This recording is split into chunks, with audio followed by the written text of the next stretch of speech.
before we went down to the PE hall, we were testing our resting heart rate in the lab. We were counting how many beats per minute, and then finally we went into a sprint at the end for 2 minutes, up and down, and then we compared the beats per minute to the resting heart rate and see how much it increased by.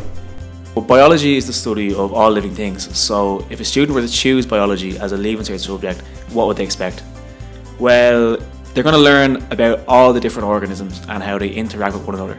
From animals to plants to microorganisms, all the students are going to gain an understanding and how they all play an important role in maintaining the balance of our unique environment. Biology is going to suit your student that has an interest in learning about all living things.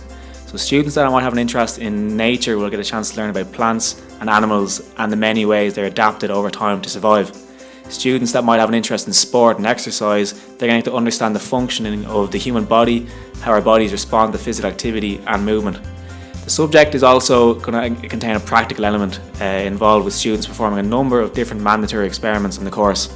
This hands-on element keeps students engaged and is going to let the student use a range of equipment and different techniques that they might never get the chance to use again.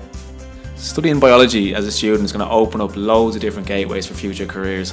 Some examples are going to include many different fields of medicine, genetics, biotechnology, microbiology, and the teaching of biology in a school setting, including PE in that sort of combination as well in DCU. I chose biology because I like the study of living things and plant life.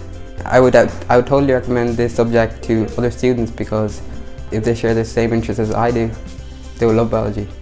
There's a lot of information and content to be covered in the course, but since the majority of the content in biology is going to be relevant to us all, it can make it a lot more interesting for students to actually study it.